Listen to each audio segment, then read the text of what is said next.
Good morning, everybody, or afternoon now, everybody. My name is Corey Rosen. This is the Story Podcast, and today I have a super awesome guest, Mr. Cody Smith. Cody Smith is a performer, director, and choreographer hailing from Lancaster, Pennsylvania. He is a dancer slash swing in the Radio City Christmas Spectacular in New York for 18 years. He has toured with the Christmas Spectacular and with Beauty and the Beast. Other New York performances credits include ABC Daytime Salutes Broadway concert, school days at the New York Musical Theater Festival, and a guest artist with Synthesis Dance Project. He has performed locally and regionally at in Brigadoon at the Marriott Theater in Chicago and in many productions here at the Fulton Theater in Lancaster. Cody was the director of the Hempfield Dance Theater program for many years. Further, he has directed and choreographed numerous shows for the Ephrata Performing Arts Center, the Hempfield Music Program, Ephrata High School, Cedar Crest High School, the Cobalt Company, and Rev 9 Dance Company. Cody, how are you doing today? I'm doing great. Thanks for having me, Corey. Yeah, so tell me where did this bug for dancing and music start for you? I got the bug, and that's a great word to use. The Mhm. bug. That's what my dad used to say. He got the theater bug. I started doing church plays with the youth group in growing up at Bethany Presbyterian. And then it wasn't really until I got to high school, to Hempfield High School, that I really found a love for theater. The program there has is a really good quality, and the teacher that I had inspired me very much so, and I did um, all the musicals and the dance program. They have a dance program at a local public high school. No other high school I know, at least around here, has one, Mhm. and it's extracurricular. And I took to it, and my teacher told me that I should go take lessons. So I started to go elsewhere to get training. I went up the road here to Encore when I was a kid in the 90s, and would travel to Philadelphia to take class. And then that's where the passion really started. And then it just kept going from there. So tell me what it was like as a male dancer, a rarity in the theater program. I think that, being a male has actually, because most dancers, and musicians and most artists, they start training pretty young, Hmm. in terms of dance. Like, girls start training in studios at 2, 3, 4, and, as they progress and they get in more advanced classes. I think being a male helped me in a way because I started so late. I didn't come into theater until 15. So, being a male in a was a rarity in this area, so I got opportunities Mm. just because I was a male. So that actually worked in my favor in terms of the attention and the training, um, and I'm very grateful for that. You know, I will be the first to say I was lucky in that respect to, um, get that sort of attention starting so late to, dance. And so, speaking of that, you eventually went up to New York, and that is this place where there's a lot of male dancers and very lot of talented male dancers. Correct. Like, if you look at it in terms of your where you grow up in your local studio or your local school, um, you know, you you may be the best at your studio. You know what? You've trained, you become like the premier dancer at your studio, and then you get to New York and you realize everyone here was the premier dancer at their studio or the best in their town. And that's one thing my friends in New York, we always joke, like, everybody's good here. It's and that's what makes it exciting. That's what makes it hard. That's what makes it fulfilling when you get cast in a show there. So tell me about the first time you went to New York and experienced that. Uh, I actually, my story, I didn't get to go to college Hmm. for theater or for dance. I went for advertising to Penn State. And when I got out of college, I was doing shows up at the Ephrata Performing Arts Center, choreographing and assisting Ed Fernandez, the artistic director there. And my friend Jessica came home from school and said, "Do you want to move to New York with me?" And I said, "Oh, should I now?" Like, yeah. She's like, "Let's do it at the end of the summer. Let's go." So I said, "Okay, you know what? Let's give it a shot." I was doing a lot of local theater. I was dancing locally. I was choreographing, but she convinced me to move up to New York, and we moved August 14th. I think it was 14th, 15th, somewhere around the middle of the month. I remember that because our rent was due in the middle of the month and Mm. not at the beginning of the month. Um, so we moved up. We got an apartment in Brooklyn. Um, and we were setting up everything that our parents had left. We moved everything in and we were getting things set up. And I said, "I think I'm going to go to this audition tomorrow. I'm going to get up pretty early because traveling to Brooklyn, the audition started at 10, and I wasn't on a list or anything, so I had to line up and everything. So I was going to leave about 6:30 or 7 a.m. And I went to the audition and it went really well. It was at Radio City Music Hall for the Christmas Spectacular. It was a replacement call. So they had already cast the show, but people that had gotten other jobs or, um, had since dropped out or, they didn't fill a position. They needed to fill very specific slots. And here I got it. Day one, I got to New York, and then I thought, "Oh gosh, this is easy. This is great. This is amazing."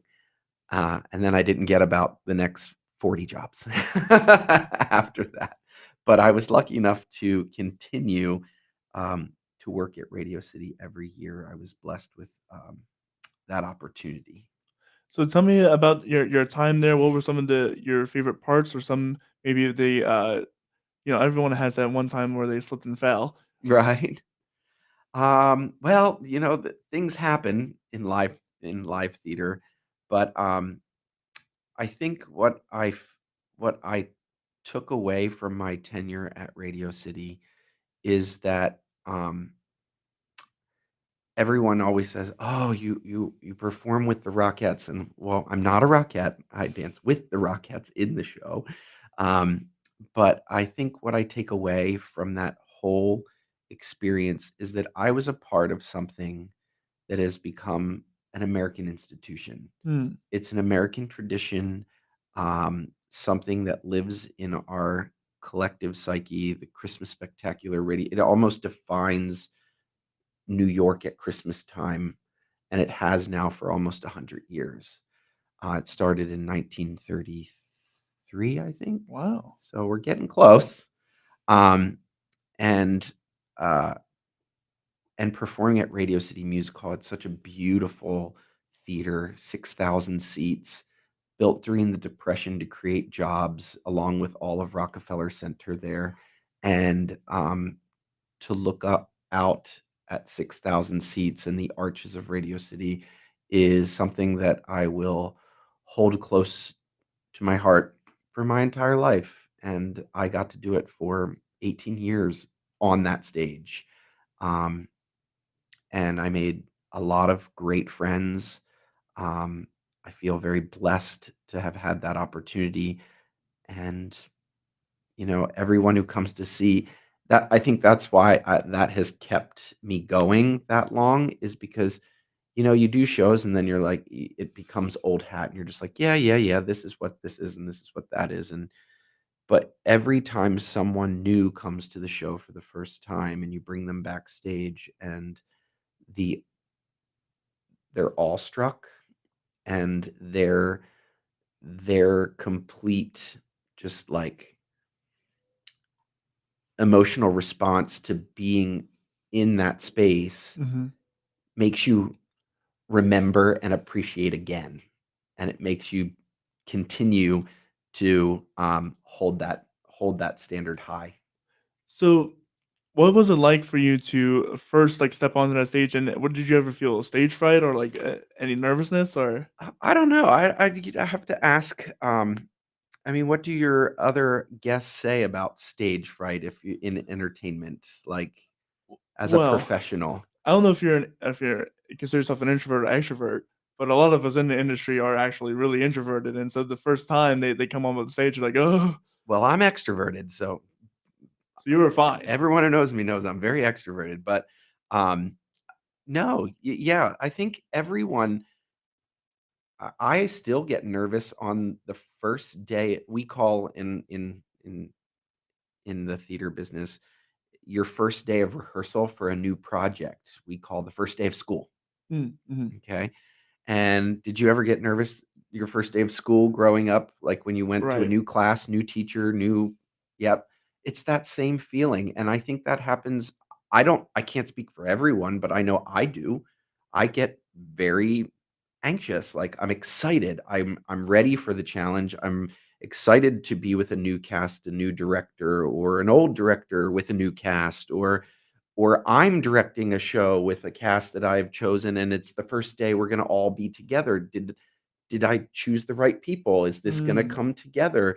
Um, and that is the same for performing that first time out in front of an audience. It's like, did we rehearse right? Did I do my best? Am I ready for this? Am I gonna forget something? I mean, I think that's a natural human thing, but you just gotta trust yourself, trust in the work, and trust in God, trust in that you are where you need to be at that moment, and you're doing the right thing.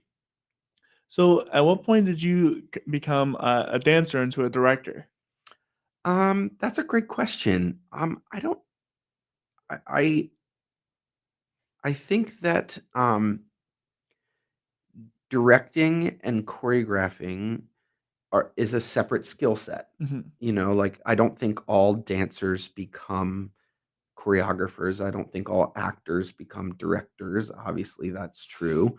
I think that's a separate skill set, and it's something that, you can go to school for directing.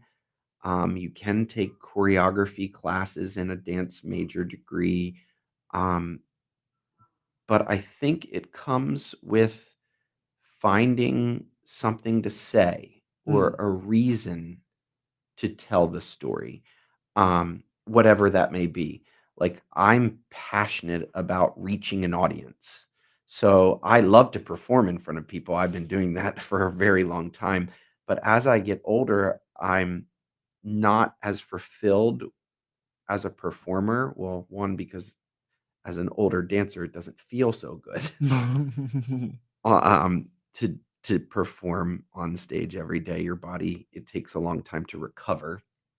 Um, but I am really fulfilled by telling stories, by moving people through moving in quotations, moving an audience to a emotional response by movement and music combined. That just inspires me, and that keeps me going, and it's exciting to see um, an audience react to your work, whether it's directing a play, a musical, or creating a dance piece. That's to hear them laugh, Mm. at something that's funny. Um, an actor relies on an audience for to, it's a symbiotic relationship. They laugh, your comic timing, it's all that. It's like thing. But once you have set that on the actor, I like to sit back and watch and see, like, how it plays out, how is that relationship working? And that, um, is also an education, and then that keeps building upon your experience as a director or a choreographer. It's always said, Reggie Woods always goes to his performances, and he's always like, "The audience is the last piece of the ensemble, the Oh, last yeah. member of the cast." Reggie is right. Love my friend Reggie. That is very, very correct. Yeah. You A lot of times, like, especially in New York, um, you have what's called preview performances. Mm. So if you're trying to run a show for a very long time, you don't just rehearse that much, tech it, and put all the theatrical elements to it, and then just open. You have a period of over a month where Wow. they're called previews, where the ticket prices are sometimes a little bit less, and the cast is required to rehearse during the day and then perform at night. And it's a period where things can change based on what Reggie said. You're adding the audience as the last piece of the puzzle, and you're not ready to open yet because you're just seeing how an audience is reacting to that piece of theater now. So you're not going to just, okay, well, that didn't really land. So, but we've already finished the show, so we're not Right. going to mess with it now. No, there's like sometimes 6 weeks that you know, in previews. You're going to have rehearsal every day. You're going to take songs out. You're going to replace them with a different song. You're going to change the dialogue. You're going to rework some choreography, and that's all because they are studying how the audience is reacting to the piece. Interesting. Mhm. So as a director, what were some of the challenges that you had to rise above for you as a director? Um, I think I don't challenges. I think what you have to. I don't know if it's a challenge as much, or that it's something you have to rise above. But I think to be a good director, you have to have a lot of life experiences. Mm, If you've never been in love, how do you direct love? If you've never lost someone, how do you direct loss? Those are just 2 examples. So it's not necessarily a challenge, I think, but I think gaining that life experience. And if you're a young director at what, your age of 23, you may have all the eagerness and willingness to do and to direct and do that, but you're still gaining so much life experience, and you just have to wait and experience that, take that in, and then you can apply that to your art. Does that mm, make sense? mhm. So the challenge is kind of waiting until you've matured into a good director. You know what I mean? That is, very much applied to songwriting as well. Mhm. Uh, Waiting for those experiences so that we can get what you want out of your performers or out of your song or et cetera, et Yes. cetera. Yeah. Interesting. And in terms of choreography, the same thing applies. Well, to be a good choreographer, I feel like you have to be well versed in a lot of different styles of dance, Mhm, and you have to appreciate different styles of music, but you also need to have that life experience to know how to tell that story and to make an audience feel something for the movement that you're doing with the music that you've chosen. mhm. So, I think that applies for choreography as well. So, tell me, what are some of the hardest shows you've had to direct? The hardest show that I have ever directed is also the most fulfilling show that Mm, I've ever directed, and that is the Hempfield Dance Theater program. Um, it's, it's at a local high school. It is, a majority non-dancers. You know, kids are interested just into expressing themselves. They wanna try something new. They wanna get on stage. Dancing is pretty universal. Kids go to dances. mhm. Um, and, the thing about dance theater is it's about 37, 38 years old, and, it it's a new show every year. You come up with a complete concept every single year. The music is, your oyster. You can, tell whatever story, and you got about 100 kids. S 25 of them maybe are trained dancers, the other 75 aren't. Now I'm rounding up, Right, every right. year is different, but, that the concept that it is a new original work every year is very It's difficult, daunting. but Yes. then to have young students from high school age, 9th to 12th grade, who don't have dance experience, a majority of them, and who just are there to try something new, to inspire them, to get them to trust you, to get them to work really hard for you, and to create something that they're proud of as well as myself or the other directors, that is difficult, but also so rewarding. It is so rewarding when you get a group of students to trust you enough to go for the ride, and I you can get high school students to try anything because they're at that age where they're not inhibited yet. Mhm. They're starting to be, but, if you can get them to play along, boy, they will, "Let's do it, Cody. Let's do it. Let's try it. I'll try it. Let's do it." And I think that is the most fulfilling and rewarding and challenging thing about being a director. So tell me, you came back to here and help Hempfield. Um, why? Why'd you leave New York? I was in New York for 10 years, and I continued to work in New York for another 10. Um, but I came back, and have always worked at Hempfield since the year after I graduated. I have a great loyalty to that program Hmm. because that's what gave me the inspiration to do what I do.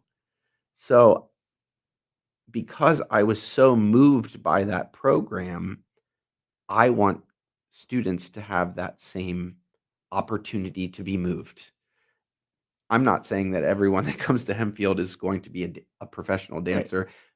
Nor should they really. Yeah, Yeah. there aren't that many that do, but it's the opportunity to be inspired that, I really took to, but I know that even if you're not going to be a dancer or an actor, I feel like the programs at Hempfield in terms of the theater programs are creating a whole community of arts appreciators Mhm. and arts lovers, and I know that all the kids that I've had going through programs at Hempfield and other schools, and, I feel like if they're not gonna do it, I know they're gonna see theater, Mm. and they're gonna appreciate theater, and they're gonna look at they're gonna go to a show on Broadway, and they go, "That's awesome, and you know what? I know how hard that is to make." And that's, I think, the legacy that you can create with people that aren't necessarily going to be professionals in the industry, but creating a community of arts appreciators is, still just as important. And that's how you keep the arts going as well. Correct. I think some of these and because I think we were talking before we went on air that, about this area, Lancaster, Mhm. and the surrounding areas and how rich in the arts and in music, especially, you were saying.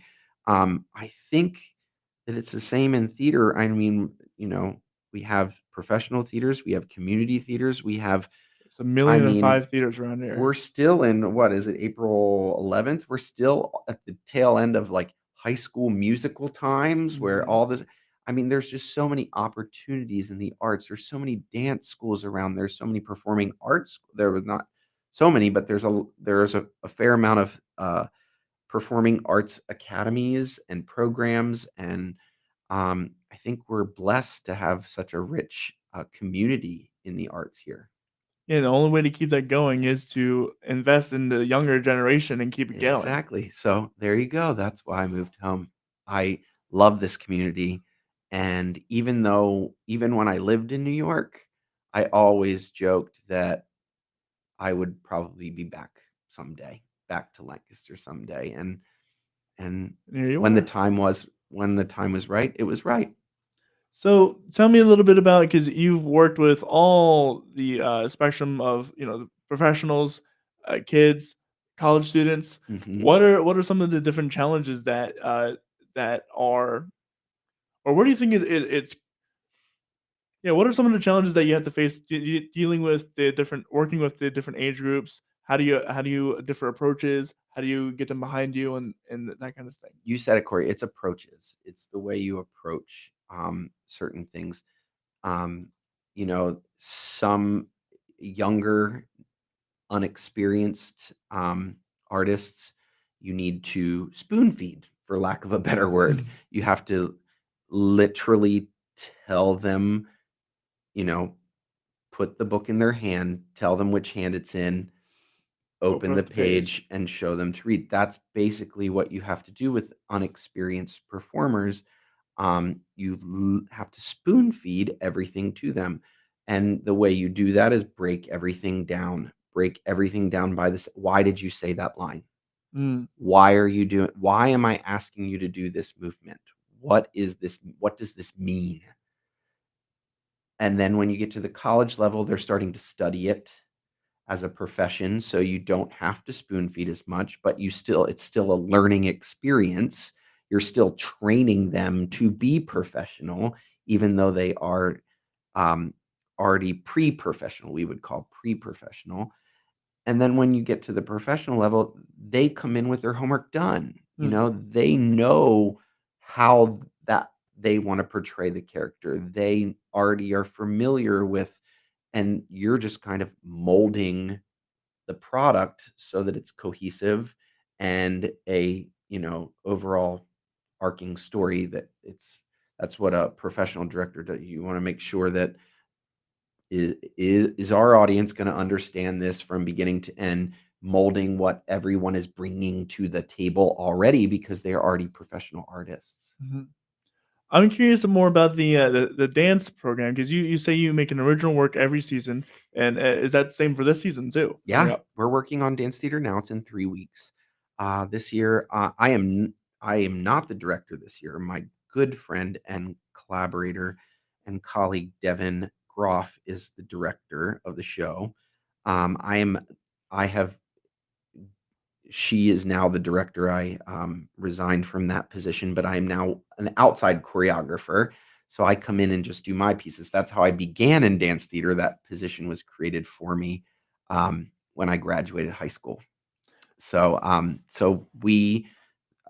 The director had and her assistant Jordan, and we have another assistant director Bethany and another assistant Macy and myself as an outside choreographer. The five of us created the outline for this show, and then we kind of brainstorm music ideas of how it should be laid out. Sometimes, I mean, with Devin, with this production, she had pretty much all laid out and Jordan had it all laid out in the beginning, and we Mm. kinda had to just plug and play and be like, "Oh, I don't wanna try this. I wanna do this section. I wanna put this together," and so it's a true collaboration, it's 95 dancers, and it's gonna be at the end of April, and it's called Time Warp.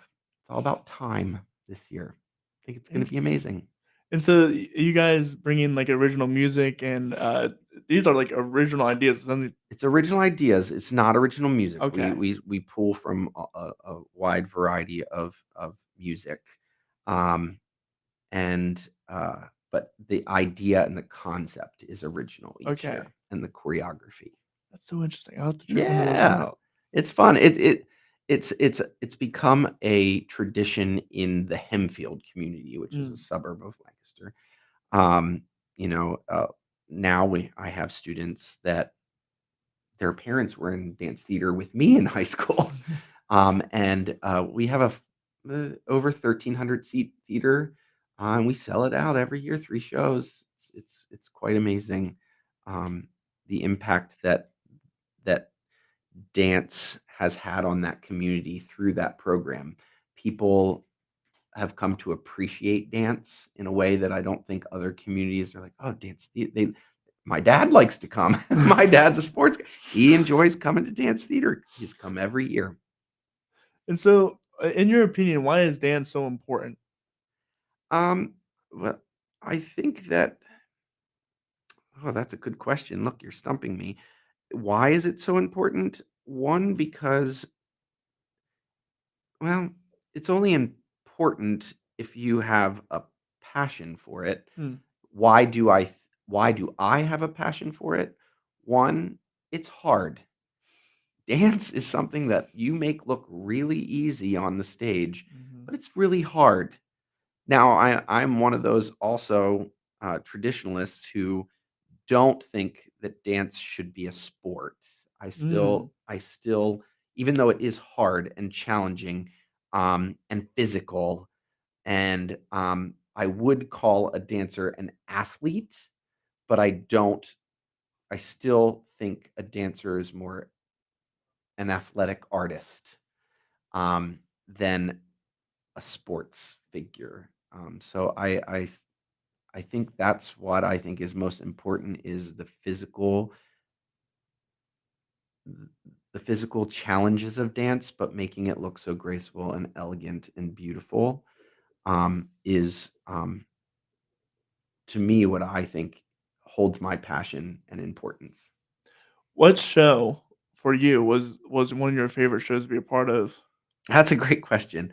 Um, I've done a lot of shows, and, I find something I've never not liked a show Mm, that I've done. There's always been something that I have learned from or grown from and taken with me from that experience.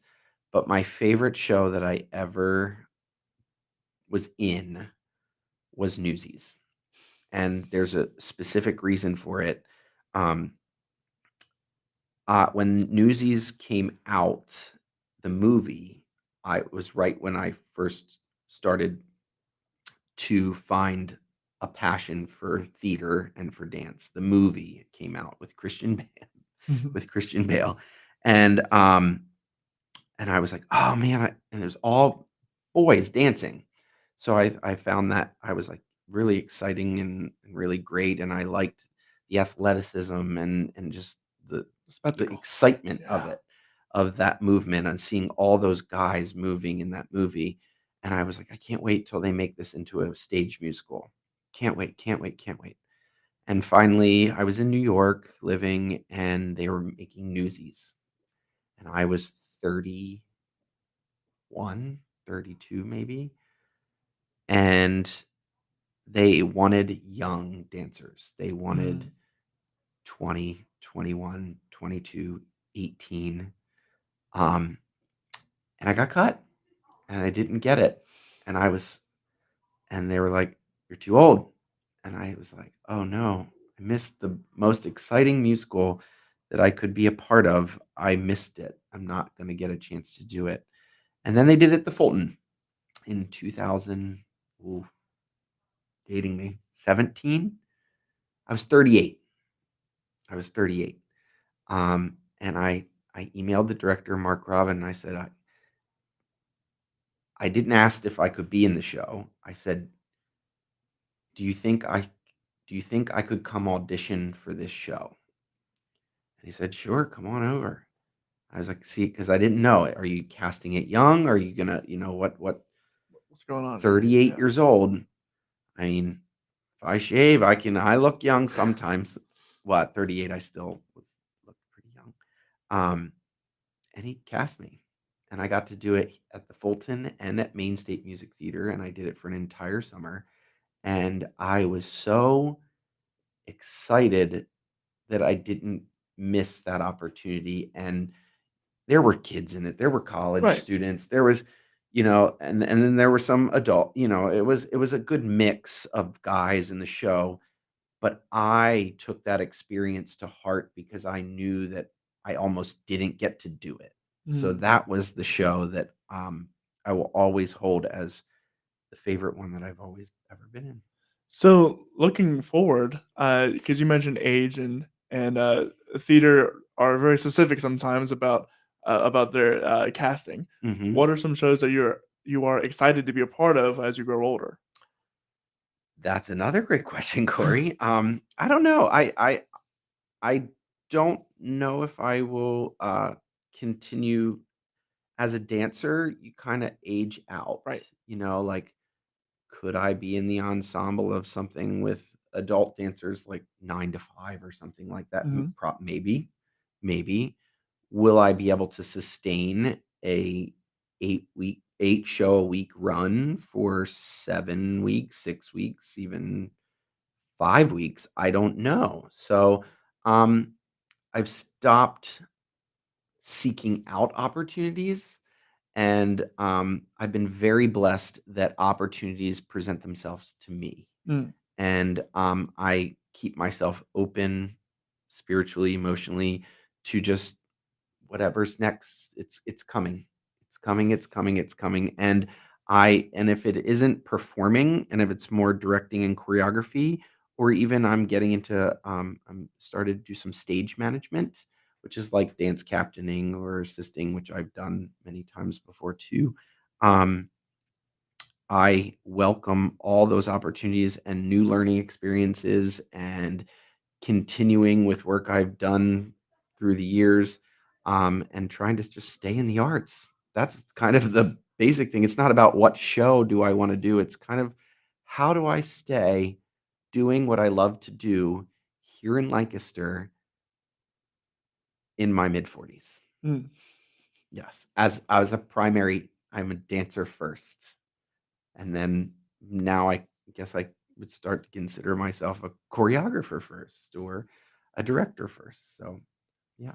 so, you mentioned having to be, very active, very, very much a lot of the time. How do you deal with burnout, or how do you keep yourself mentally sane during? Because we all know musical theater is a bunch of work all the time, especially tech week. Sometimes people can Uh-huh. go insane a little bit. How do you manage that?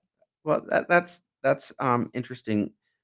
If you love what you're doing, you rarely get burnt out. Mm, Sometimes you just need a break. that's fair, You yes. just need a break, like take some time off.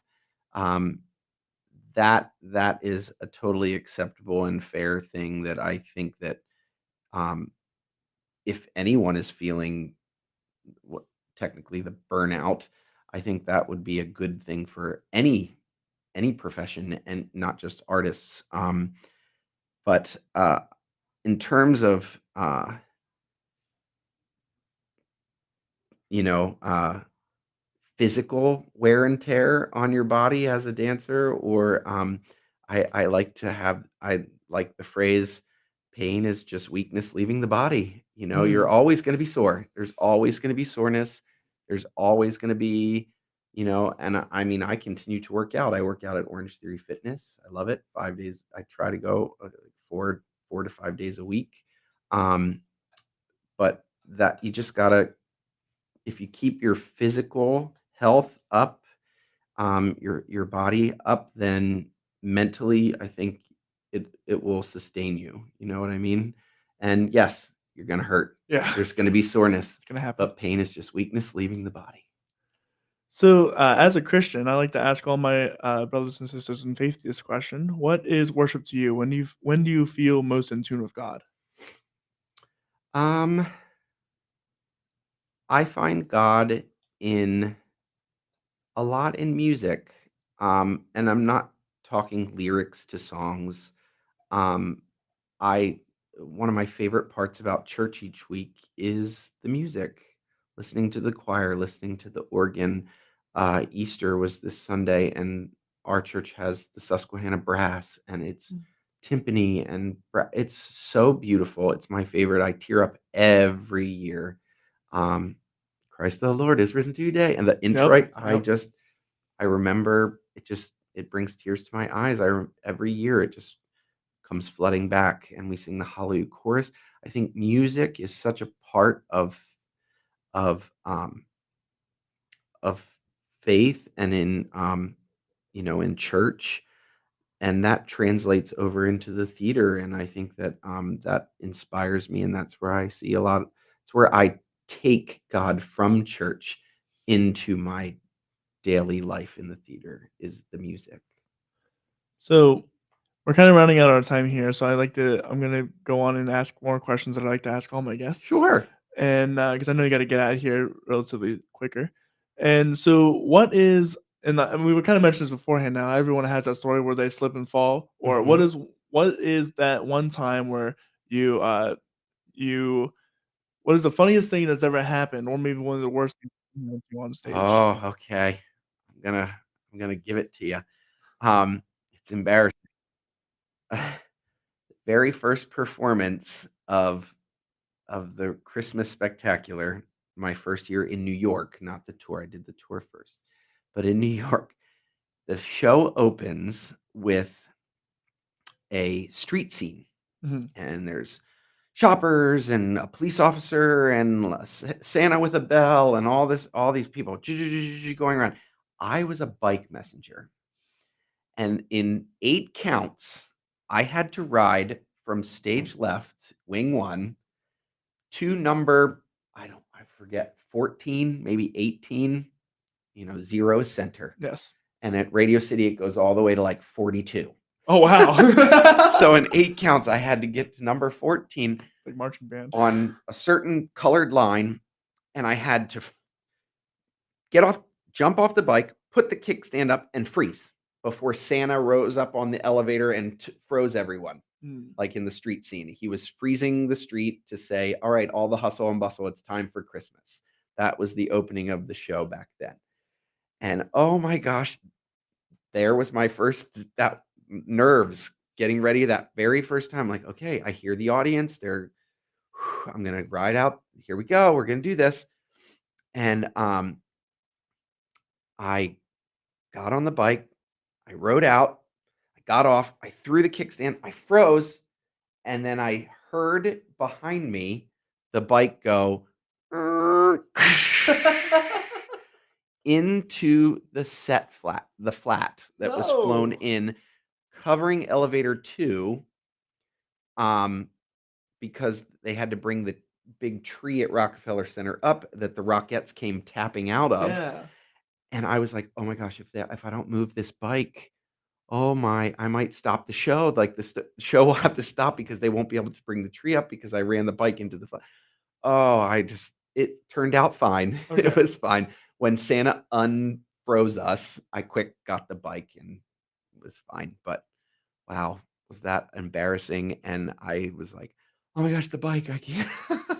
But you train as a dancer. You didn't know you're gonna have to ride a bike in 8 counts and put it on the music, kickstand it out and freeze. Right, yeah. It happens, I guess. That's the beauty of live theater, I Oh, guess. and also that's like slapstick to its core, isn't it? Oh, I'm getting red just thinking about it. So, we're kind of running out of time. What are some performances that you're a part of here that you would like to plug? You mentioned the dance theater. Yes, dance theater is coming up in 3 weeks.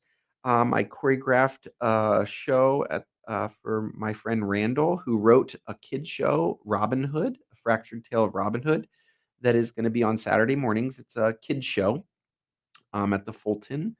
That opens in a few weeks. I'm stage managing Sheer Madness at the Fulton coming up this summer in the Tell studio upstairs. I just read the script and we're getting into pre-production for that. We start rehearsal in 2 weeks. It's very, very funny. And that again, I'm doing a stage management for. I'm directing The Wizard of Oz for the kids series at the Fulton Yeah. I think it opens the end of June. I'm doing Flat Stanley, another kids show for the Gretna Theater. That's going to be one Saturday in June. Um, and in the fall, I'm going to do Cinderella with my friend Matt Heidzik is directing, and I'm choreographing here at LBC. Yeah. So yeah, lots to look forward to. Yeah, well, I'll have to get you back on because I have a lot more questions, but we're stretched for time here. But Cody, it's been great having you on. Oh, I really appreciate it, Corey. Yeah. I've had a really good time talking to you. Good. If you want to find out more about my podcast, you can go over to CoreyRosenProductions.com. That is CORYROSEN. You can find out more of the projects that I am a part of there, and you can find out all of the things that are happening at the story, which are increasingly getting more and more. Mhm. We're doing a songwriter studio where we're getting 3 or 4 other artists in the area. We're going to create within under an hour, create a song that is ready to go to a studio to produce. So if you want to be a part of that, please go over to there. We are also ramping up our single and album reviews. So if you want your music to be reviewed by a fellow artist in the area, you can go over to our website and do that there. Upcoming this weekend, we have Home is Where the Art Is. That is a singer-songwriter song round event that is happening. It's ongoing, run by Amber Nadine and Dan Griffin, who are doing a really great stuff over in the New Cumberland area. So I'm really excited to talk to them about that. And this Sunday, we have Grant Bryan, who's a local country artist at 2 p.m. Monday, we have Jessica Smucker, who is a local singer-songwriter who has done incredible songwriting rounds at Zotropolis. So I'm excited to talk to her about all of that. And that is about it for that week. So, and December, April 23rd is our award ceremony where we're gathering all the people from the past year on the podcast, and we're gonna have a great jam session, music throughout the night through from from the people on the show, and we're just gonna give little accolades to people that I think deserve recognition in this show because you can never have enough accolades, right? No, no. So stay tuned for that. If you would like to come out to that, that's April 23rd, 4 p.m. Switchboard Studios above Columbia Kettle Works in Columbia, PA. With all that said, I hope you guys have a wonderful rest of your day, and we will see you guys later. Bye.